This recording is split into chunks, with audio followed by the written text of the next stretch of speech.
தொடர்ந்து இந்நேரத்திற்கான தலைப்புச் செய்திகளை பார்க்கலாம்.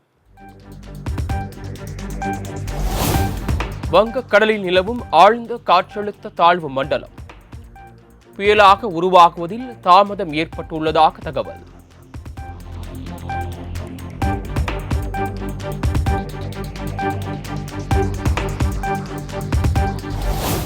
வங்கக்கடலில் உருவாக உள்ள ஃபெங்கல் புயல் நவம்பர் 30ஆம் தேதி கரையை கடக்கக்கூடும் என தனியார் வானிலை ஆய்வாளர் பிரதீப் ஜான் தகவல். பரங்கிப்பேட்டை சென்னை இடையே கரையை கடக்கும் எனவும் கணிப்பு.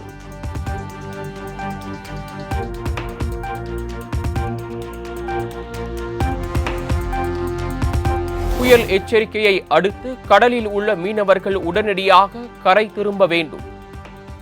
கப்பல் ரேடார் நிலையங்கள் மற்றும் விமானங்கள் மூலம் கடலோர கப்பல் படை அறிவுறுத்தல்.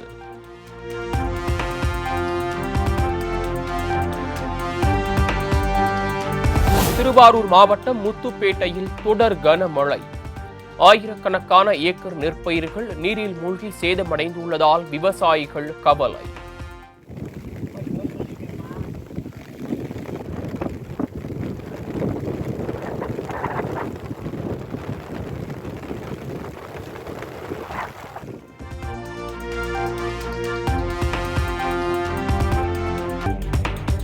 திருவாரூர் மாவட்டம் திருத்துறைப்பூண்டி அரசு மருத்துவமனையில் மழைநீர் தேங்கியதால் நோயாளிகள் அவதி.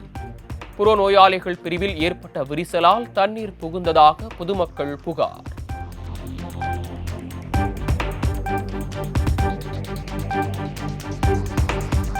திருவாரூர் மாவட்டம் திருத்துறைப்பூண்டியில் தொடரும் கனமழையால் 500 ஏக்கர் சம்பா பயிர்கள் நீரில் மூழ்கி சேதம். விவசாயிகள் வேதனை.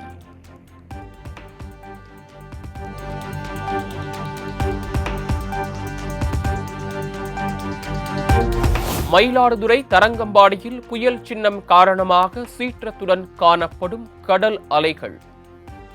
ஆபத்தை உணராமல் செல்ஃபி எடுத்து வரும் சுற்றுலா பயணிகள்.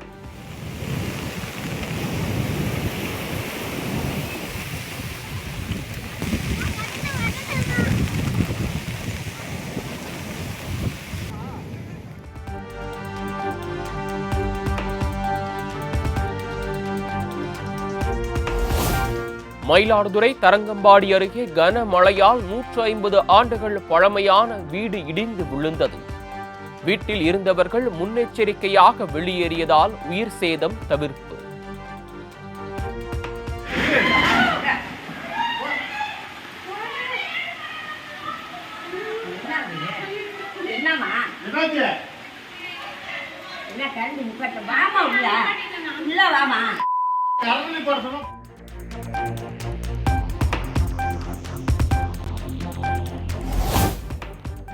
மயிலாடுதுறையில் மழைநீர் தேங்காத வண்ணம் வெள்ள தடுப்பு பணிகள் தீவிரம்.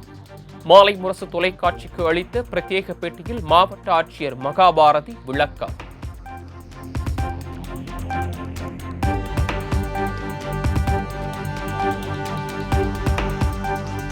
மயிலாடுதுறை மாவட்டம் சீர்காழியில் கனமழையை எதிர்கொள்ள தேசிய பேரிடர் மீட்பு படையினர் 30 பேர் வருகை.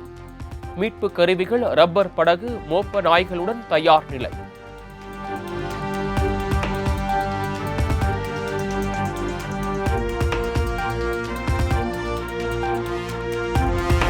மயிலாடுதுறை மாவட்டம் தரங்கம்பாடி உப்பனாற்றில் ஏற்பட்ட வெள்ளம் விளை நிலங்களை ஆக்கிரமித்ததால் விவசாயிகள் கவலை. கான்கிரீட் கலவை கொண்டு தடுப்பணை அமைக்க வேண்டுமென தமிழ்நாடு அரசுக்கு வலியுறுத்தல்.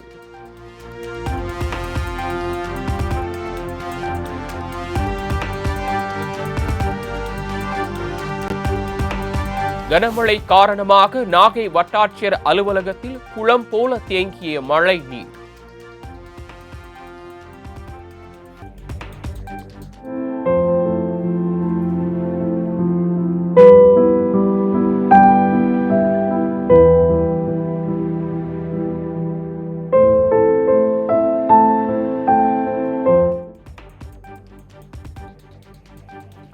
தாழ்வான இடங்களிலும் மழைநீர் சூழ்ந்ததால் பொதுமக்களின் இயல்பு வாழ்க்கை பாதிப்பு.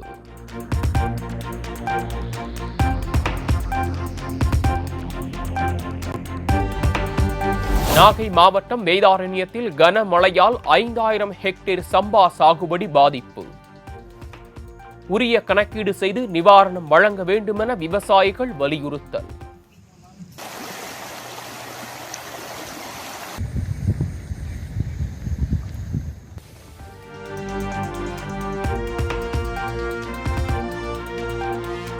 தஞ்சையில் கொட்டி தீர்த்த கனமழையால் 1000 ஏக்கர் சம்பா பயிர்களை கபளீகரம் செய்த மழை வெள்ளம். கண்ணுக்கு எட்டிய தூரம் வரை மழைநீர் சூழ்ந்ததால் விவசாயிகள் கவலை.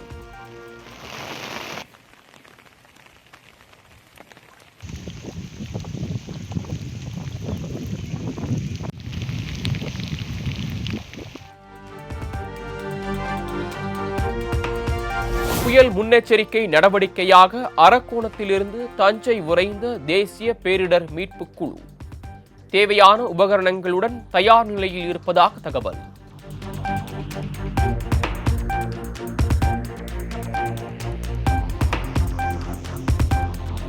புயல் சின்னம் காரணமாக சென்னை, நாகை, புதுச்சேரி உள்ளிட்ட பகுதிகளில் கடல் சீற்றம். பொதுமக்கள் யாரும் கடற்பகுதிக்கு செல்ல வேண்டாம் என அறிவுறுத்தல்.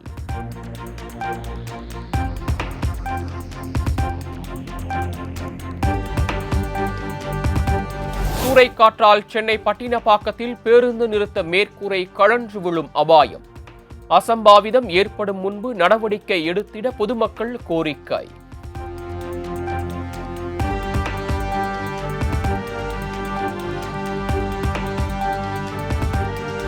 திமுக ஆட்சிக்கு வந்து 4 ஆண்டுகளாகியும் மழைநீர் வடிகால் பணி முழுமையாக நிறைவடையவில்லை என எடப்பாடி பழனிசாமி குற்றச்சாட்டு.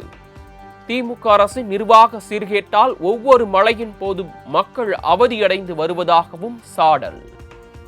இன்னும் அந்த பணி நிறைவேறவில்லை.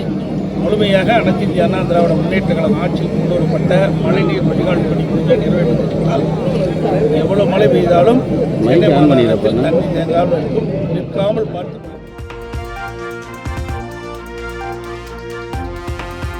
திருவாரூரில் மழையால் பாதிக்கப்பட்ட பயிர்களை அதிகாரிகள் உடனடியாக பார்வையிட்டு தகுந்த நிவாரணம் வழங்க வேண்டும். முதலமைச்சர் மு.க. ஸ்டாலினுக்கு எதிர்க்கட்சித் தலைவர் எடப்பாடி பழனிசாமி வலியுறுத்தல்.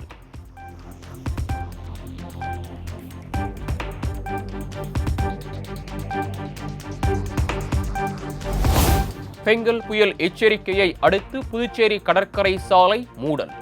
கடல் சீற்றத்துடன் காணப்படுவதால் முன்னெச்சரிக்கை நடவடிக்கையாக போலீசார் தடுப்புகளை அமைத்ததால் சுற்றுலா பயணிகள் ஏமாற்றம்.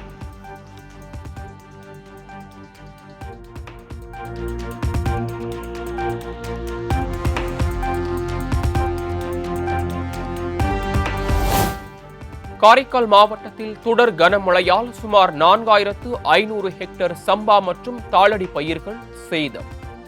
கண்ணீருடன் கவலையில் விவசாயிகள்.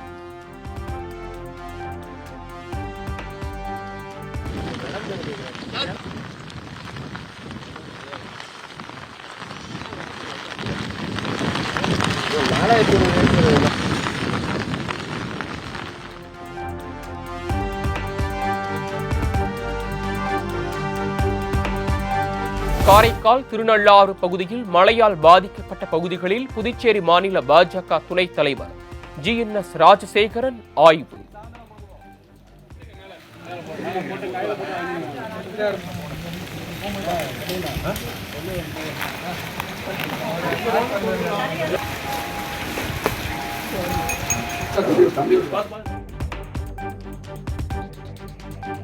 வீடு வீடாக சென்று மழை சேதங்களை பார்வையிட்டார்.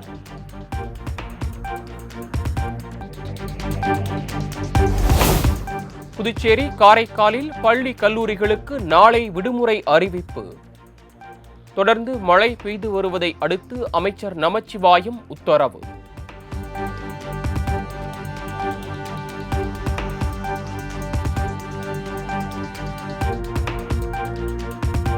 பிரதமரின் விஸ்வகர்மா திட்டம் தமிழகத்தில் செயல்படுத்தப்படாது என முதலமைச்சர் மு.க. ஸ்டாலின் திட்டவட்டம். தமிழகத்தில் உள்ள கைவினைஞர்களுக்கு அதிகாரம் அளிக்கும் வகையில் விரிவான திட்டம் ஒன்றினை உருவாக்கிட முடிவு செய்துள்ளதாகவும் மத்திய அரசுக்கு கடிதம்.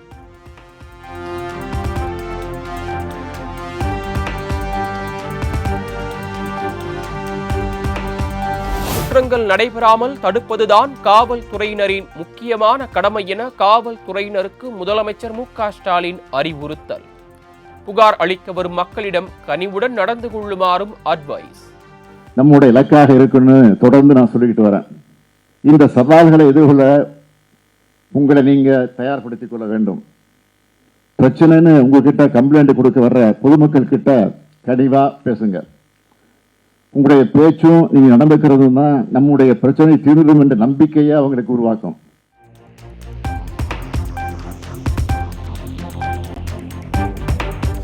உலகளவில் சிறந்த காவல்துறையாக தமிழ்நாடு காவல்துறை திகழ்வதாக முதலமைச்சர் மு.க.ஸ்டாலின் பெருமிதம். ஸ்காட்லாந்து யார்டு காவல்துறைக்கு இணையானது தமிழ்நாடு காவல்துறை எனவும் பேச்சு.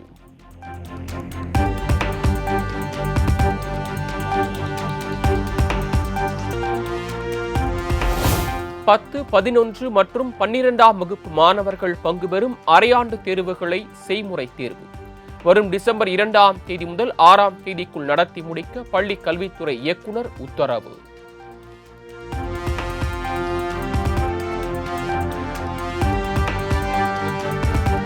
டிசம்பர் 15ஆம் தேதி அதிமுக செயற்குழு மற்றும் பொதுக்குழு கூட்டம் நடைபெறும் என எடப்பாடி பழனிசாமி அறிவிப்பு. உறுப்பினர்கள் அனைவரும் தங்களுக்கான அழைப்பிதழுடன் தவறாமல் கலந்து கொள்ள அறிவுறுத்தல்.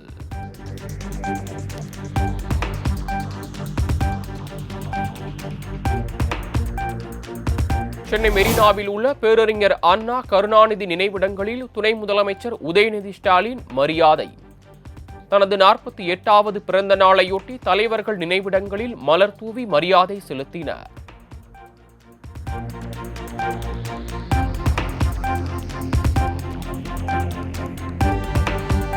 கள ஆய்வு என்று சொல்லி ஒவ்வொரு இடத்திலும் கலவர ஆய்வுதான் அதிமுகவில் நடந்து கொண்டிருக்கிறது. துணை முதலமைச்சர் உதயநிதி ஸ்டாலின் விமர்சனம்.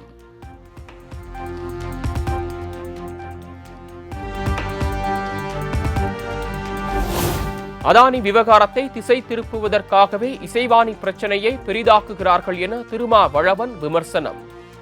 இசைவாணியை கைது செய்ய கோருவது கண்டனத்திற்குரியது எனவும் கருத்து. தமிழ்நாட்டில் இதை பெரிதுபடுத்துகிறார்கள்.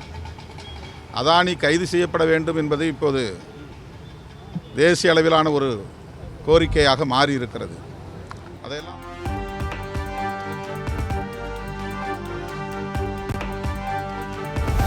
தங்களது திருமணம் குறித்த ஆவணப்படத்தில் நானும் ரவுடிதான் பட காட்சிகளை அனுமதியின்றி பயன்படுத்தியதாக தொடரப்பட்ட வழக்கு. நடிகை நயன்தாரா மற்றும் இயக்குனர் விக்னேஷ் சிவன் ஆகியோர் பதிலளிக்க சென்னை உயர்நீதிமன்றம் உத்தரவு.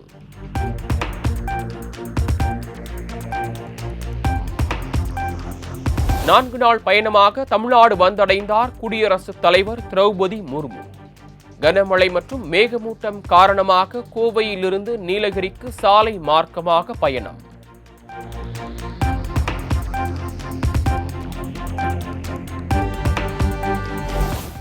இலங்கை கடற்படையால் கைது செய்யப்பட்டுள்ள தூத்துக்குடி மீனவர்கள் 10 பேரை விடுவிக்க அழுத்தம் கொடுக்க வேண்டும். மத்திய பாதுகாப்புத்துறை அமைச்சர் ராஜ்நாத் சிங்கை நேரில் சந்தித்து திமுக எம்பி கனிமொழி வலியுறுத்தல்.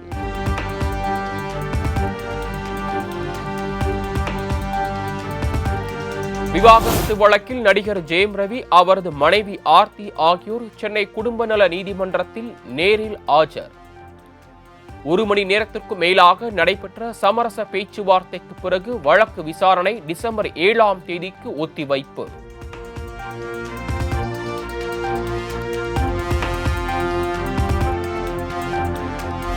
சென்னை, திருவள்ளூர், தஞ்சை உள்ளிட்ட இடங்களில் சிபிஐ அதிகாரிகள் நடத்திய அதிரடி சோதனையில் 27 லட்சம் ரூபாய் பறிமுதல். சென்னை துறைமுகத்தில் கடந்த 2019 மற்றும் 2020ஆம் ஆண்டு காலகட்டத்தில் டெண்டர் ஒதுக்க 70 லட்சம் ரூபாய் லஞ்சம் கேட்டதாக தொடரப்பட்ட வழக்கில் நடவடிக்கை.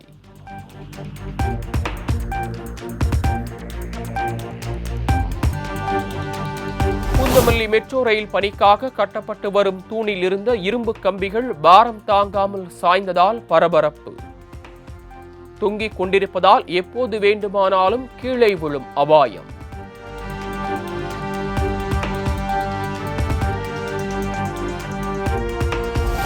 அமைச்சர் அனிதா ராதாகிருஷ்ணன் மீதான சொத்து குவிப்பு வழக்கு டிசம்பர் 18ஆம் தேதிக்கு விசாரணையை ஒத்திவைத்து தூத்துக்குடி நீதிமன்றம் உத்தரவு.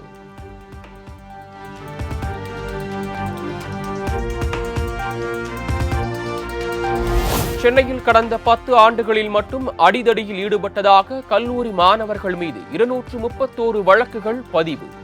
தமிழக காவல்துறை சார்பில் சென்னை உயர்நீதிமன்றத்தில் அறிக்கை.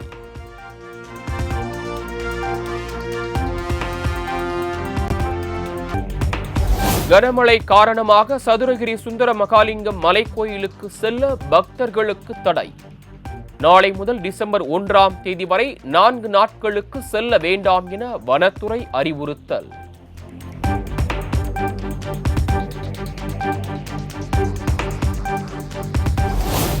டெல்லியில் கடந்த 2.5 ஆண்டுகளாக சட்டம் ஒழுங்கு மிகவும் மோசமான நிலையில் இருப்பதாக அரவிந்த் கெஜ்ரிவால் குற்றச்சாட்டு. அத்துமீறல்களுக்கு மத்திய உள்துறை அமைச்சர் அமித்ஷா பொறுப்பேற்க வேண்டும் என்றும் வலியுறுத்தல்.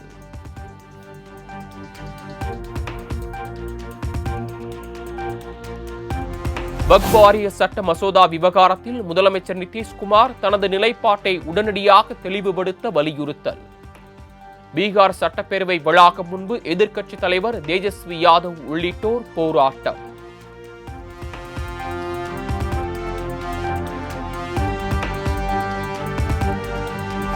மகாராஷ்டிர மாநில முதலமைச்சர் பதவி தொடர்பாக பிரதமர் மோடி எடுக்கும் முடிவுக்கு கட்டுப்படுவேன். சாமானியனாக இருக்கவே விரும்புவதாகவும் முன்னாள் முதலமைச்சர் ஏக்நாத் ஷிண்டே திட்டவட்டம்.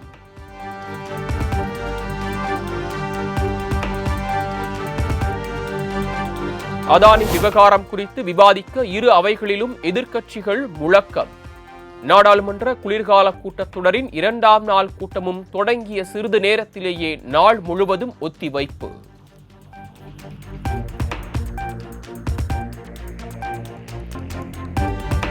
மின் விநியோக முறைகேடு விவகாரத்தில் கௌதம் அதானியை உடனடியாக கைது செய்ய வேண்டும்.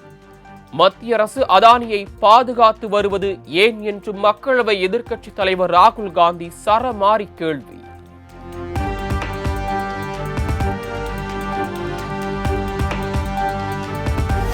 ஜார்க்கண்ட் மாநில முதலமைச்சராக ஹேமந்த் சோரன் நாளை மீண்டும் பதவியேற்க உள்ளதன் எதிரொலி. ராஞ்சியில் பதவியேற்பு விழாவுக்கான ஏற்பாடுகள் தீவிரம்.